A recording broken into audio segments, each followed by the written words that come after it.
Great. Thank you very much, Avi. Thank you all for coming here today. It's a real pleasure to speak for the first time in Israel and to share the stage with so many wonderful talents in the field. So I want to begin with something that Eric started this morning. I brought with me today a deck of cards. And what I want you all to do is to imagine that I've just now handed you this deck of cards and asked you a simple question. Put the cards in order, in any way that you see fit, in any way you think will be best to organize the cards. Now, by a show of hands, can we bring the house lights up for a second? Oh, great, they're actually listening to me there. Okay. How many divided the cards into two piles, just reds and just blacks? See out there? There's like no one. Okay, great. How many into four piles by suit? The hearts, the diamonds. Okay. Just by suit, though, nothing else, right? No? Okay, all the hands went down. Okay. How about by number? Anyone do like just all the aces, all the twos, all the threes, all the fours? Okay, a few. I think the next one will be the most. Oh, no, this one won't be. Okay. Reds and blacks and numerical. Anyone? Oh, nice. Good times. Okay. And I think this one will be the most. So we have suit and numerical. How many did suit and numerical? Okay, that's the most of us. Now, if I were to ask you to hand your now arranged deck of cards to the person sitting next to you and to take a deck from someone else, and I were to ask you to find the ace of spades, you would take the deck and you'd flip through and you'd recognize the pattern in the cards and you'd find the ace of spades. I wish this was a magic trick, I really do. But no, the ace of spades is on top. Okay, ace of spades. But today I want to ask the question, what if? What if because your cognition differed from that of the person who ordered the cards for you, you had difficulty or you were unable to recognize the pattern? How would this change the way that you designed the cards? How would this change the way that you placed them in order in the beginning of the exercise? So today I'm going to talk to you about three things. I'm going to talk to you about dyslexia, and I'm going to explain why it's important to consider dyslexic users. I'm going to talk to you about universal design, what it means to create a design that works for the widest possible audience. And I'm going to tell you how to design better for not only dyslexics, but for everyone. So to get started, what is dyslexia? Well, I have to admit I'm not dyslexic. I got interested in this topic. Actually, Avi and I spoke at a conference in 2013, and I was looking for the best fish and chips in Edinburgh I'd like to eat. I came across a guy who said he's an information architect, and what makes him so great at his job, a guy by the name of Frank Rushdie, he said, I'm dyslexic, and that's a real advantage if you're an information architect. And I said, what in the heck are you talking about, right? And basically what Frank told me is that if I were to hand him the deck of cards, he would see every card as unique because every card would be a group of one. And he'd have to lay out all the cards until he could see all of the cards at once before he could determine what the pattern was. So while most of us could flip through the deck and figure out what the pattern was, Frank would have to look at each and every card. Now, this was fascinating to me, and it sparked a research project that I carried on for the past 4 months of interviewing and questioning as many dyslexics as I could find. And it led to this presentation. Now, to begin with, whenever we talk about human ability, we have to talk a little bit about the human body. And the body has a few different inputs, right? We have the sense of taste and smell. We have touch and vision and hearing. And our brain takes in all these inputs, and it translates what these inputs are into an experience. And for dyslexics, the machine that translates these inputs is hardwired in a different way. Now, it's important to know that this isn't always a disability. There are many dyslexics who feel it's an advantage to think in a different way. But for all intents and purposes, when a dyslexic sees text, they see something like this, in most cases. Now, this isn't true across the board, and in fact, while I studied dyslexia, I found more and more that what I thought I knew, which was something along these lines, something familiar to me. When someone says dyslexic, I think flipping around letters, was something far, far deeper. Now, 1 in 10 people are dyslexic, okay, which I think is actually a low number. And what I found really interesting about this is that if I were to ask most of you, how would you design for the blind, right? Most of you would say, well, you have, alt text on images and like screen reader, and you'd have some idea. But if I said, how would you design for a 10th of the population who's dyslexic, you probably don't know what to do. And I didn't know myself. Now, dyslexia is far deeper than just problems reading. And this is something I learned in my research. Spelling, right? If you have two words in English, you have words like come and home, C-O-M-E and H-O-M-E. They look almost the same, but phonetically they sound very different. And interpreting the way something sounds and putting it back out onto paper can be an especially difficult challenge. Trouble with maps, directionality. So now you've asked someone, hey, can you write down the address? And it's complicated, right? We went from a very simple process, a very simple thing we do all the time. We say, hey, can you meet me here? Here's my address. And it suddenly becomes a difficult process for a dyslexic user. Clumsiness, right? We always associate dyslexia with having something to do with reading and writing. Maybe we think about things being flipped around. But we don't realize that our brain can lead us to drop things, to be clumsy. It's a serious problem. I spoke with a guy who told me his wife has severe dyslexia and that she drops things quite often. Math, right? We're not just talking about text on a page. We're talking about far more. So now you've tried to say, hey, look, can you meet me at whatever 200 Main Street? And it's an even more complex problem. We have numbers and letters combined with a map that's difficult to read. The same guy who told me his wife was clumsy told me that they had difficulties in their house finding ways for her to remember things that they had just discussed. They would make a grocery list that he would write down, and she wouldn't remember it. Now, imagine you're a child with dyslexia, and it takes you a very long time to read, right? Your peers are reading very quickly. You're struggling word after word, and you get to the bottom of the page, and somebody says, what did you read? And you say, I don't know. And finally, organizational skills, right? This is perhaps the most poignant for this presentation. But organizational skills, like we showed with the card example, can differ from person to person. Now, I wanted to give the stage for a moment to some of the dyslexics I spoke to. He says, I make a lot of mistakes while writing. When I read, I have to always concentrate a lot, and stupid small things disturb me. Attention deficit disorder has a high comorbidity with dyslexia, so not only is it difficult to read, it's also difficult to concentrate.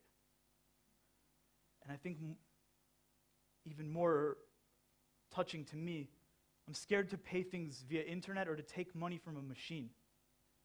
You imagine going through your life and being afraid? It's our job as designers to remove that fear from our users and to offer them something that will work. And one of the ways that I've discovered and what I believe is the path toward helping someone like this woman is universal design. Now, what is universal design? Universal design means creating a singular design that works for the widest possible spectrum of users. Okay?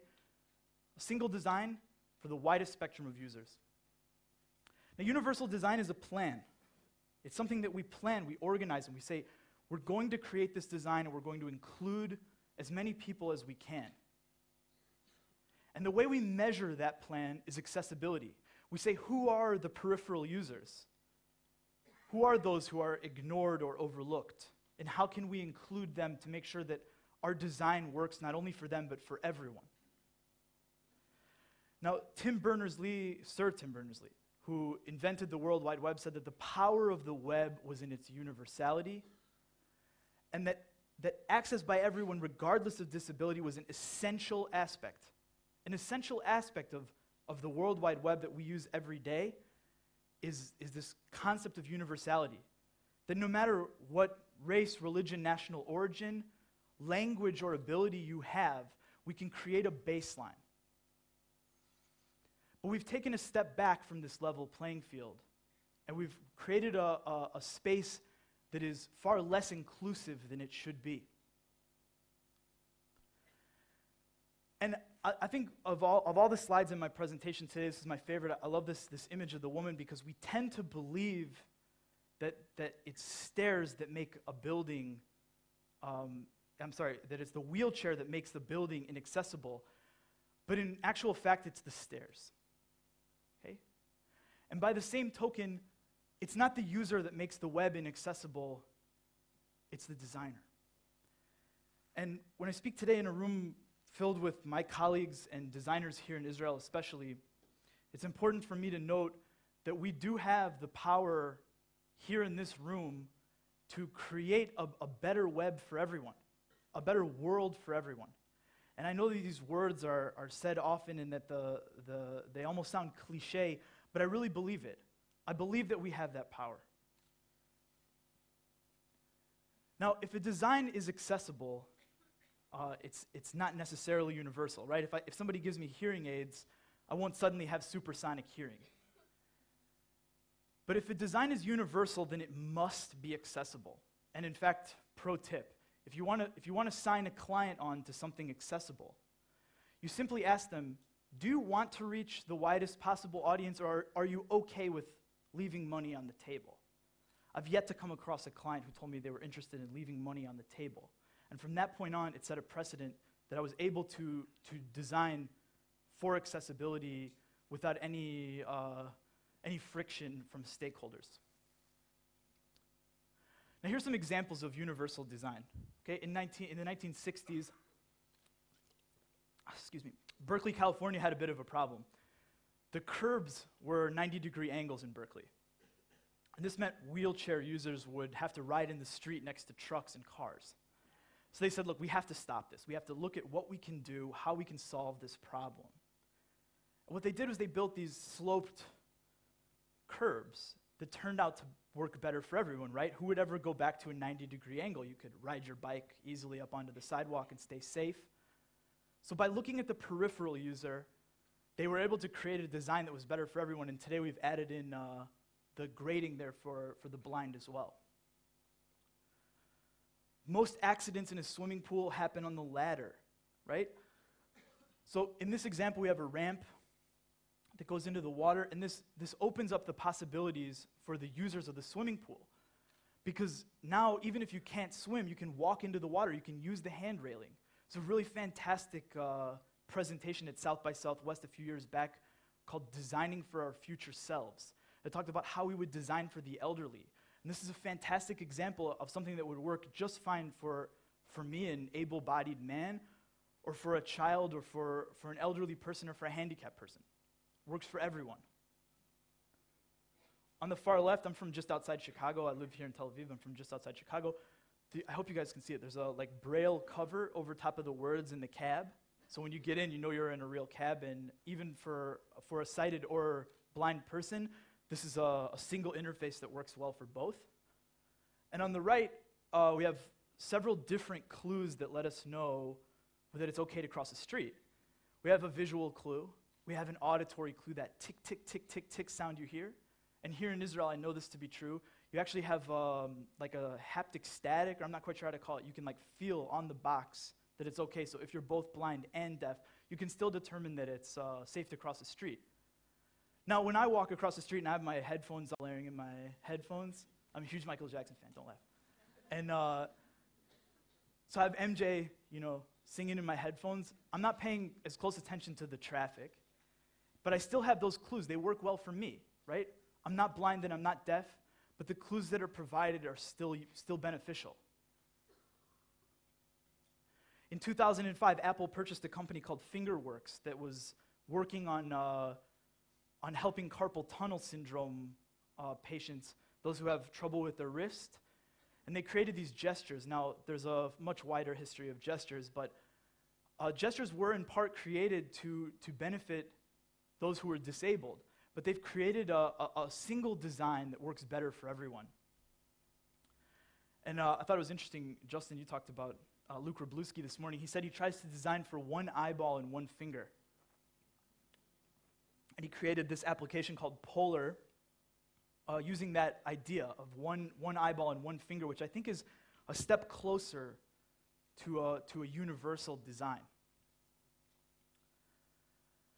Now, how do we take this idea, this high-level concept of universal design, of creating a singular design for the widest possible audience, and make it our own?